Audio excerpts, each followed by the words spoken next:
y estamos una vez más desde el corazón de la educación conversando con mujeres líderes dedicadas a la educación de nuestro país, República Dominicana, en diferentes segmentos de toda la cadena de valor de la educación, apasionados, comprometidos y siempre buscando las mejores alternativas para, desde el corazón de la educación, apoyar que cada niña y cada niño tenga la educación de calidad que merece en nuestro país y en el mundo.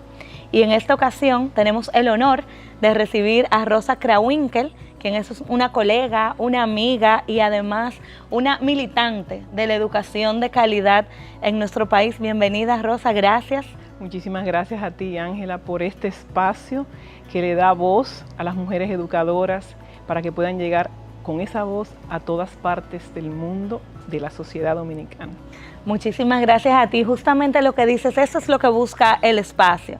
Dar voz a las líderes, a las mujeres, en esta ocasión especial que hemos celebrado el mes de marzo en honor a la mujer maestra dominicana, pero además en consideración a la gran cantidad de maestras que sigue nuestra comunidad, que son mayoría. Somos mayoría en el sector educativo, las mujeres, y ponemos un toque muy especial que vale la pena conversar, comentar y compartir para que la reflexión sobre educación continúe. Y justamente en esa línea, pues en este espacio vamos a conocerte un poco mejor, Rosa, porque ¿cómo ha sido esa decisión de caminar por la educación a lo largo de tu trayectoria? Como todas las experiencias de vida, ¿no?, tienen una historia detrás que hay que narrar. Yo apenas inicié mi vida en la educación recién graduada del colegio, porque una de las profesoras iba a estar fuera por un tiempo de licencia y me pidió que la sustituyera en un liceo, era Unión Panamericana, y estuve un mes de maestra allí. Entonces pasa lo de siempre, si uno obedece, que escucha con el corazón, es mi traducción de obedecer, de repente se encuentra trillando un camino que uno no se imaginó. Y allí mi experiencia de un mes dando clases de lengua y literatura a estudiantes desde octavo hasta último año de bachillerato, con apenas 17 años y chicos allí de 23, 22 años en ese liceo, me transformó. Y entonces empecé a sentir que el aula era mi hogar. Y bueno, parece como la varita de Harry Potter. La varita elige al mago, no el mago a la varita. Y ahí estaba yo dejándome seducir por la carrera de educación.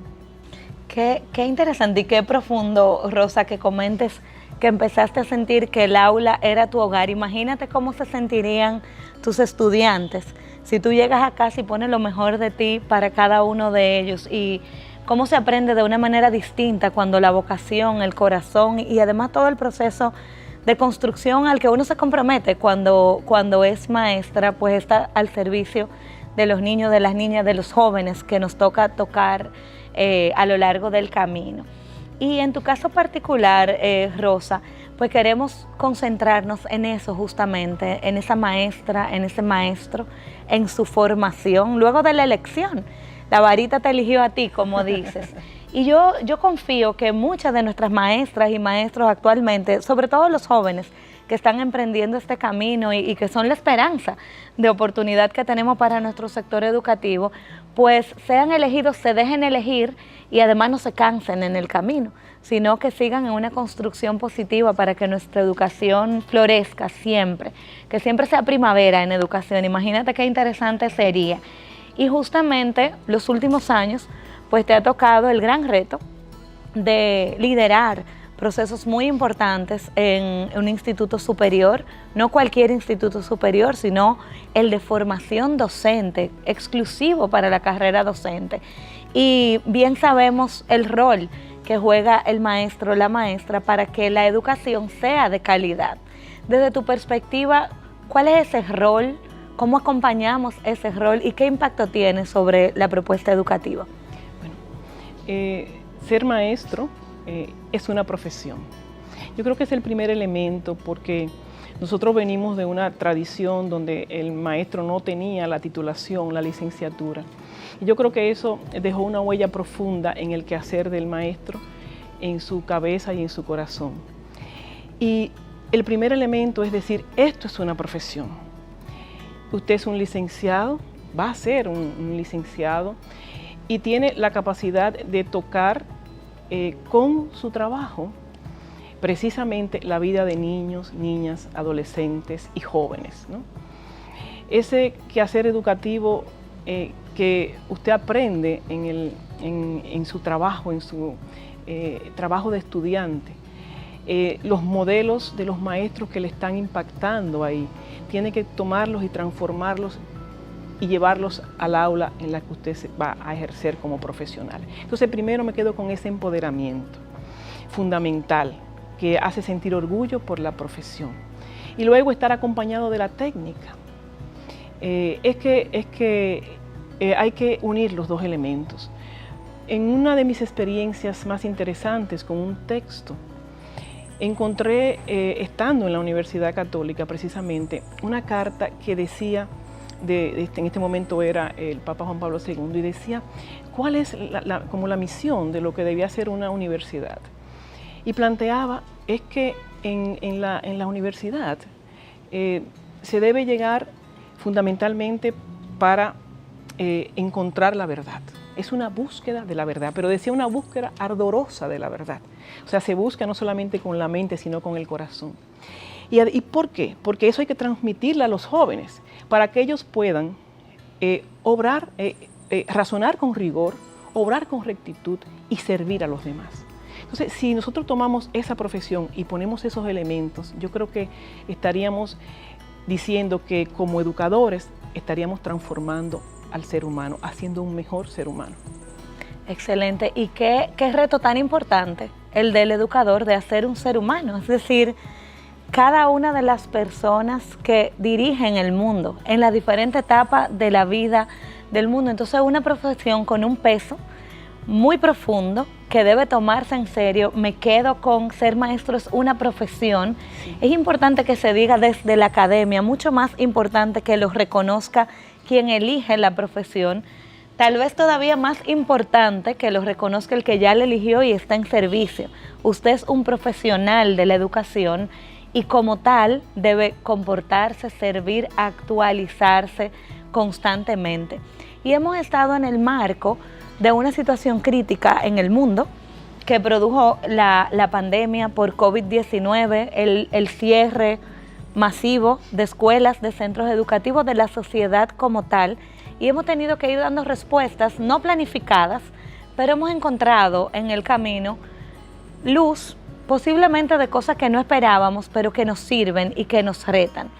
Desde esa perspectiva del manejo de la crisis, vamos a colocarnos en estos 2 últimos años, de lo no planificado y de lo resuelto en el camino. ¿Cómo se visualiza una nueva profesión docente ya sabiendo que hay que gestionar el cambio, la crisis, la incertidumbre? Ese es el principal reto que tiene ahora, evidentemente, el sistema educativo. ¿Qué hemos estado formando? ¿Cuáles son las cualidades que acompañan a ese profesional de la educación que le permitirán gestionarse en este mundo? Yo pienso que hay una fundamental, es ser un gran comunicador. Y cuando me refiero a comunicación, me refiero a todos los lenguajes. Hablo de un lenguaje oral, de un lenguaje escrito. Hablo de la tecnología como un medio, también un lenguaje. Entonces, esa comunicación tiene que aprenderse. Y se aprende efectivamente durante el tiempo que estás ahí como estudiante de la carrera. Comunicarme bien, aprender a comunicar la técnica y los sentimientos. Ambos elementos unidos. Diría que es un profesional que tiene que tener una autorregulación emocional fundamental para lidiar con caracteres, temperamentos, contingencias que se dan en estas circunstancias. ¿O no fue el COVID acaso un reto para poder gestionar las emociones? Para poder ir cada día sin saber si estábamos sanos o enfermos, para poder trabajar con los niños a distancia, con los jóvenes a distancia. Entonces, si hubiéramos aprendido estos elementos, pudiéramos estar de verdad más preparados para ese trabajo. Entonces, en esa dimensión veo yo la importancia de ser capaz de aprender comunicación y aprender a gestionar en espacios de incertidumbre. Un maestro se enseña a planificar. También tiene que enseñarse al maestro que planifica a que llega a la experiencia educativa y tiene que transformar probablemente lo que ha planificado, porque lo que encuentra allí son personas, seres humanos que tienen necesidades diferentes. El maestro está más con la tendencia a personalizar. La educación nos está llevando más a personalizar en cada chico. Entonces hay que ver cuáles son esas diferencias individuales. Lo dice todo el proceso de lo que es las inteligencias múltiples, la manera en cómo aprendemos, ¿no? Ahí está otro elemento, o sea, cómo puedo lidiar o articular toda mi estrategia en función a las diferentes personalidades que encuentro allí, estilos de aprendizaje. Entonces, esos elementos que son esas competencias, ¿no? Blandas, que están transversales en la carrera, permiten a ese profesional de la educación poder diseñar, adaptar y mejorar el aprendizaje de los niños y sus estrategias. Qué interesante, Rosa, porque mencionas algunos elementos que a raíz de la pandemia pues han salido a la luz, se colocan sobre la mesa. Coincido totalmente con la parte de la comunicación. Tal vez antes de la pandemia pensábamos, es que el maestro no entiende cómo comunicarse por los medios virtuales, pero con la pandemia pues hemos comprendido que la comunicación va más allá, desde dar un mensaje incluso plano, un papel, una carta, una llamada por teléfono, cosas más cotidianas y más sencillas que no habíamos explorado porque no había la necesidad. La crisis también te pone delante de necesidades nuevas y de la capacidad de dar respuesta frente a esas necesidades nuevas. Pero dices algo que en lo que me quisiera concentrar, y es, si nos hubiésemos formado para eso, pues tal vez hubiésemos gestionado de una manera distinta. ¿Cómo se forma de ahora en adelante un nuevo maestro, un nuevo educador? ¿Cómo miramos la carrera? Que es tal vez el principal rol desde el instituto, donde te toca esa posición de liderazgo tan importante, conversar con otros docentes, con esta situación de incertidumbre y con lo que viene, para estar preparados, para que no nos vuelva a asaltar una crisis como la del COVID-19. ¿Qué novedoso deberíamos agregar a la formación de los docentes como tal? Y con eso, a los formadores de formadores, que es el gran reto también. ¿Cómo se incluye en la carrera docente esta novedad a la que nos lleva el COVID-19? Pero ¿quién lo forma? Si también necesitamos estar en renovación constante. Así es. Yo pienso que el contacto del estudiante en formación con la escuela va a ofrecer una herramienta fundamental. Me refiero al viejo paradigma de la teoría y la práctica, ¿no? Pero es eso, o sea, el estudiante se pone en contacto con la escuela desde que inicia su carrera. Y en ese contacto con la escuela va a ir descubriendo cuáles son las necesidades que tiene. Pero junto con el estudiante está el maestro que lo forma, que también está en contacto con esa escuela. Y la experiencia la más actual que tengo es que es el estudiante el que trae la necesidad. Y él es el que te da la luz y dice, mira, es que lo que me estás enseñando no me está sirviendo para enfrentar esta situación.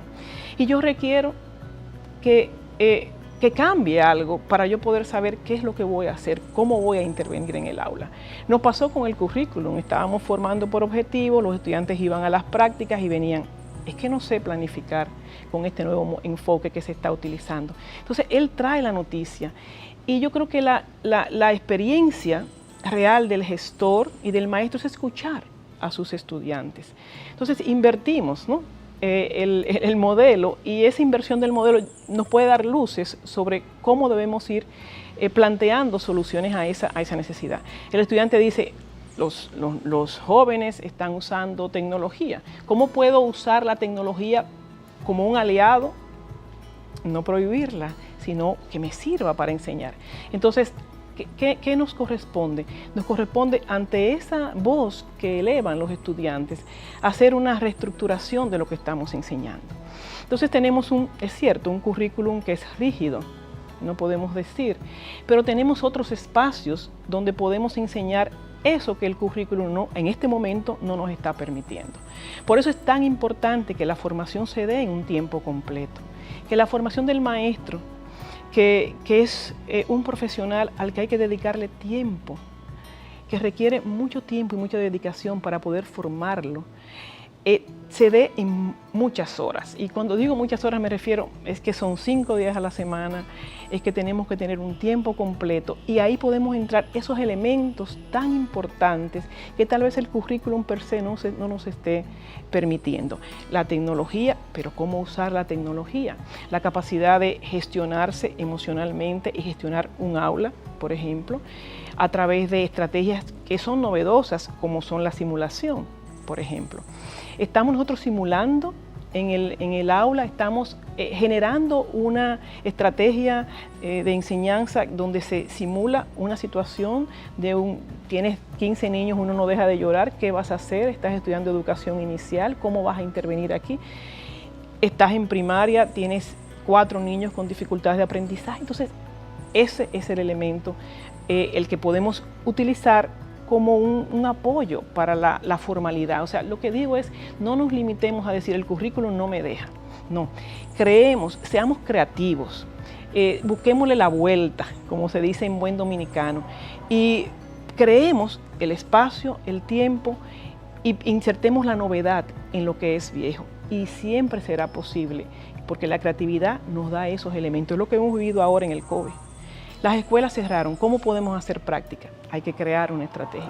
Y lo logramos ahora y lo lograron generaciones anteriores a las nuestras con otras situaciones. Entonces, esa sería principalmente lo que yo sugeriría para continuar trabajando. Yo escucho lo que comentas y pienso también en algo adicional que entre líneas incluyes, y es como la necesidad de mucha reflexión del docente de manera individual y entre docentes. ¿Y cómo se visualiza eso en términos del estudiante que inicia y elige la carrera? Vamos a decir, en convivencia, en compañía o en comunicación con esos docentes que están formando la carrera. Cuando me refiero a la reflexión es, imagínate esas experiencias de aula, esas prácticas, ¿qué más yo hago luego de ahí?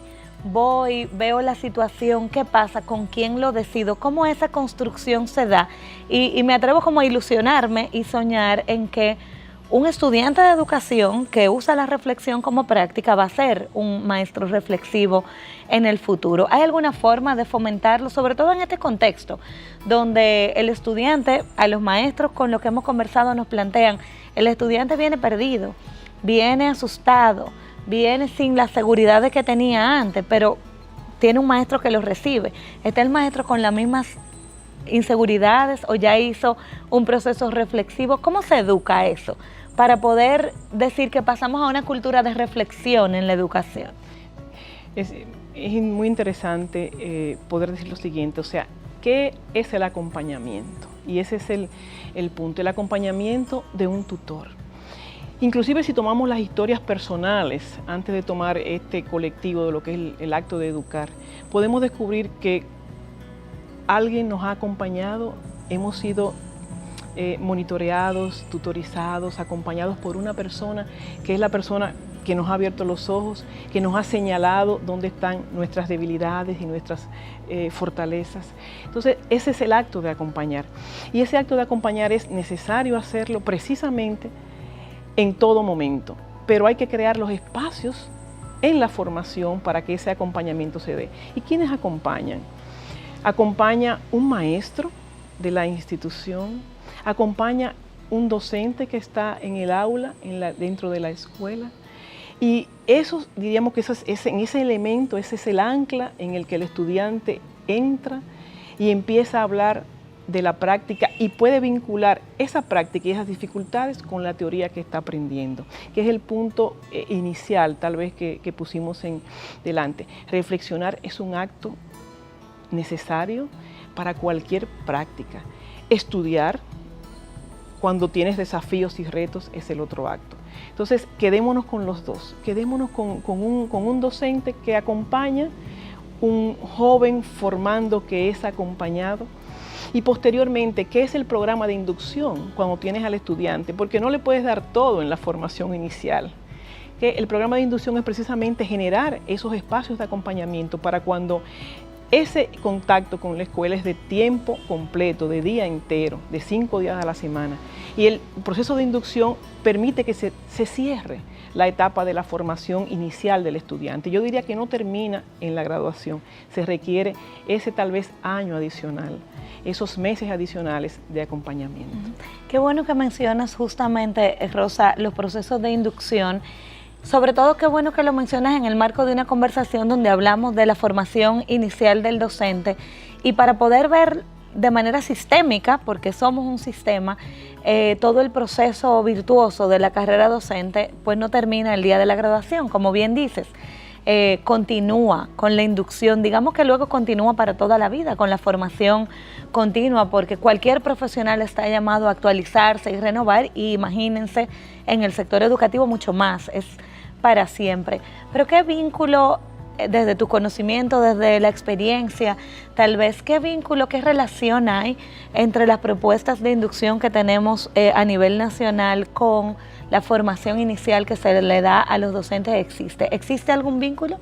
Sí, por supuesto, pero lo que necesitamos es que ese vínculo se fortalezca, o sea, tiene que haber inclusive una lectura, porque fíjate, desde la perspectiva del docente en formación, qué importante y valiosa es la retroalimentación de la inducción para nosotros poder hacer las mejoras correspondientes a nivel curricular y a nivel de implementación del currículum, ¿no? Es esa la luz que nos puede llegar desde el proceso de inducción. Entonces ese proceso tiene que ser fuerte, vigoroso, y tiene que dar una lectura. Entonces lo que pido de este espacio es precisamente ese acompañamiento, que haya esa vinculación entre ese proyecto de inducción que se requiere y que la formación inicial pueda recibir ese aspecto. Ese proyecto de inducción tiene que ser un proyecto bien estructurado, con elementos concretos que también permita que varios actores planteen sus puntos de vista. O sea, está el director del centro, por ejemplo, un elemento tan importante, y que sabemos que hay una formación de dirección para este proceso. Ese director del centro tiene que tener obligatoriamente un espacio para poder hacer una mirada evaluativa sobre ese docente que se está formando, y de ahí pueden derivarse necesidades de capacitación también que son muy necesarias. Y esas necesidades de capacitación la da eso, un docente en el ejercicio profesional, en su práctica. No es yo quiero hacer una maestría, una especialidad en tal cosa porque me gusta, no. Es yo no he terminado mi formación, apenas estoy empezando, y mi primera etapa de autoformación es reconocer precisamente cuáles son los elementos en mi práctica que yo debo mejorar. Y eso sí redunda en beneficio de los jóvenes y de los niños en el aula. Qué bueno, porque al escucharte, Rosa, justamente esa interacción es lo que nos hace llamar sistema. Esa evaluación que retroalimenta las prácticas que se complementan al mismo tiempo es lo que nos permite ser mejores. Me imagino yo que justamente ese egresado pasa inducción, que la inducción le habla a la academia que forma, y eso es una mejora continua, y cada vez que le hable dirá cosas nuevas, pero cosas nuevas que son mejoradas. Luego los procesos de inducción ojalá le hablen a la formación continua, y que vayamos en una construcción, la evaluación de los niños y las niñas le habla también a la formación continua. Eso es como lo importante, lo decías al principio, comunicarnos mejor, pero no solamente de docente a docente, de docente a familias de los niños y las niñas, sino que se comunique el sistema, que se comunique en la parte del sistema. Yo creo que es una revelación sumamente importante de la crisis, que debemos profundizar en materia de cómo comunicarnos mejor y para que esa comunicación sea bien eficiente. Muy interesante lo que menciona, sobre todo de que los procesos deben ser bien estructurados en el caso de la inducción como tal cual está la carrera docente, con una estructura que menciona bastante inflexible, que uno busca las alternativas para enriquecerla, pero cada proceso educativo debe no solo estar estructurado, sino conectado e intercomunicado, para que cada vez más demos pasos de mejora, que se fortalezcan esos vínculos que hacen que la educación sea más sólida, más fuerte. Y nosotras elegimos la carrera de educación, no al azar, sino, como bien tú dices, me gustó eso de que la varita de Harry Potter te eligió a ti. He escuchado a lo largo de estas conversaciones de tanto valor muchas mujeres, maestras dominicanas que han estado acá presentes en nuestro programa Desde el Corazón de la Educación diciendo cosas similares, como bueno, yo no puedo decir que elegí estudiar educación, la educación me eligió a mí en diferentes formatos, el de la varita es uno nuevo para el día de hoy que me encanta, pero al final de cuentas hicimos un voto prácticamente, más que elegir una carrera, fue un voto de compromiso que se renueva diariamente. Incluso cuando el momento está más crítico y más difícil, es cuando uno renueva el voto con más fuerza, porque es cuando a uno más lo necesitan y uno elige la educación o la educación lo elige a uno, pero para estar presente cuando es más necesario, no cuando uno quiere, porque no es por gusto. A lo largo de este camino, Rosa, de toda tu vida, porque uno pone a la persona al servicio de la educación, y a propósito de que hemos estado resaltando el liderazgo femenino precisamente, ¿recuerdas alguna mujer que haya impactado tu vida, tu decisión de ser maestra, algo que quieras resaltar y compartir con la comunidad? Bueno, evidentemente el germen está en la familia, ¿no?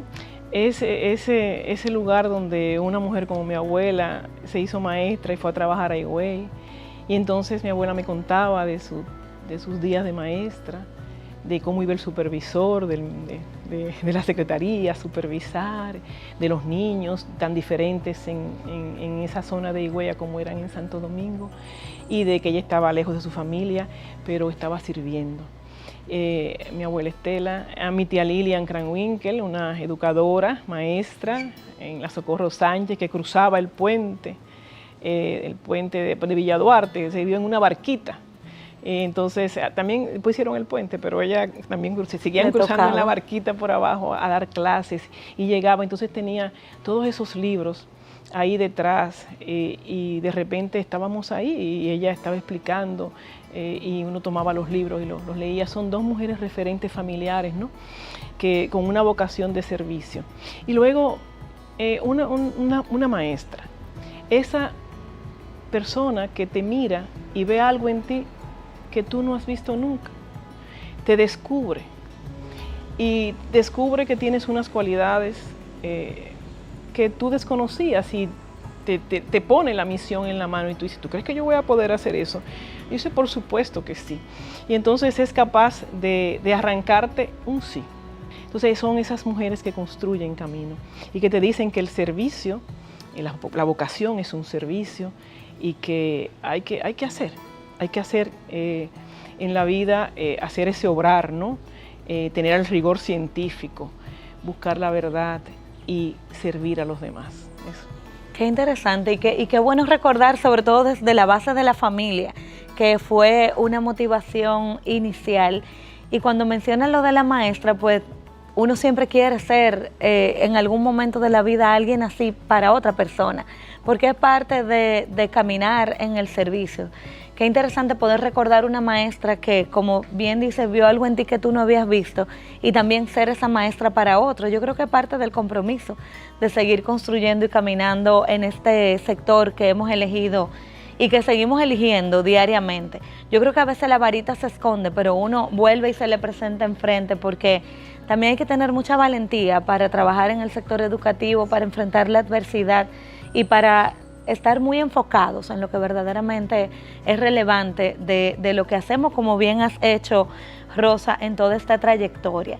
Y casi finalizando, como te ha tocado a lo largo de todo este trayecto, pero también últimamente en los años en el Instituto de Formación Docente, pues ver muchos jóvenes, muchas jóvenes que llegan tal vez sin estar muy seguros, pero llegan a la carrera, ver su construcción y cómo se van transformando en su decisión. Algunos me imagino que no concluyen, pero la mayoría puede ver ese camino virtuoso y necesitan muchos referentes, muchas referencias además y mucha motivación. A mí me gustaría que le dejes un mensaje, en esta ocasión no a los maestros y a las maestras que ya están en la escuela en servicio, sino a esos que eligieron la carrera y se están formando. ¿Cuál es el mensaje que quisieras darle? Le diría a los muchachos en primer lugar, a mis muchachos, vamos a decir, todos esos que están en esos recintos, pero también a los que están en otras instituciones, En primer lugar, que han elegido la mejor carrera, que han elegido una carrera por la cual pueden transformar la vida de las personas. Y ese es un privilegio que en todas partes no existe. Les invitaría a tener una mirada sobre el ser humano que trascienda la materia, el alma y el espíritu. Y en esa mirada antropológica vean en el estudiante a un ser humano que también es tu hermano, que vean el sentido de fraternidad, que cuando se acerquen a un niño, un joven, piensen, y si fuera mi hijo, ¿qué yo haría? Ese es lo que te da esa dimensión diferente, una mirada sobre la vida del ser humano. Y que luego se esforzaran por estudiar porque el rigor científico es fundamental, pero que ese rigor lo pudieran atravesar por el ardor de su corazón y que en cualquier momento de su vida, porque vendrán muchos en que sientan que van a desfallecer, recuerden su primer amor, que fue su vocación. Y cuando recuerdas el primer amor, eres entonces capaz de volver a comenzar. ¿Qué me hizo enamorarme de esta profesión? ¿Qué me hizo enamorarme de ser maestro? Su primer amor siempre será su referente. Ay, muchísimas gracias. Tremendo mensaje, Rosa, combinado con lo que decías al principio, que esto es una profesión y al final esforzarse para ser mejor cada día, pero lo dices de manera magistral, llevando el corazón de la mano, no lo podemos desprender. Y qué buena forma de entender encontrar su primer amor cada vez, porque va a haber muchos momentos en los que vamos a querer desfallecer, pero ese reencuentro con ese primer amor, con esa decisión, seguramente que va a hacer que uno no solamente retome el camino, sino que sea con mucha más fuerza, siendo resilientes y muy valientes por la educación. Te agradecemos muchísimo el tiempo, dedicar tu vida, tu corazón a la educación de nuestro país, estas palabras con nuestra comunidad. Son más de 20,000 personas que nos siguen y ven estos programas, usan los programas para reflexión personal, también para sus encuentros pedagógicos, es decir, que esto es un aporte que seguimos dando y construyendo para que nuestra comunidad educativa sea vocero de buenas noticias en educación. Esto ha sido un encuentro más desde el corazón de la educación. En esta ocasión, con muchísimo honor, hemos conversado con Rosa Krawinkel. Hemos concentrado la conversación en lo que es la carrera docente, ese profesional de la educación que elige como primer amor, como bien dice Rosa, la carrera de educación y sigue construyendo sobre la misma para ser mejor y ser mejor para ponerlo al servicio de los demás. Mi nombre es Ángela Español, desde el Instituto 512, nueva vez, desde el corazón de la educación, y será hasta la próxima.